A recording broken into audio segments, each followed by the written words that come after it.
berstatus buronan terlibat kasus perampokan uang gaji karyawan dari PT Mitra Ogan senilai 591 juta.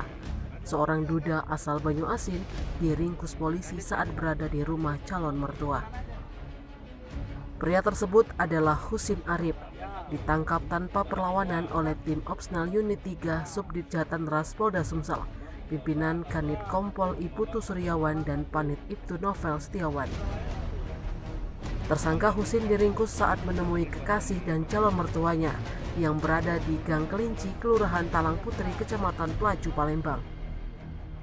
Di hadapan polisi, Husin mengaku pekan depan akan melangsungkan pernikahan untuk yang kedua kalinya setelah biduk rumah tangganya yang pertama berantakan usai sang istri pergi meninggalkannya. Husin mengaku perannya sebagai supir alias joki dalam perampokan uang senilai 591 juta yang baru dicairkan di salah satu bank di kota Batu Raja, di mana Husin bersama komplotannya tersebut mengikuti mobil dari korban seusai keluar dari bank. Usai berhasil merampok gaji karyawan PT Mitra Ogan, Husin mengaku menerima bagian sebesar 120 juta yang digunakan untuk berlibur seperti ke kota Batam dan Lampung bersama dengan pacar barunya.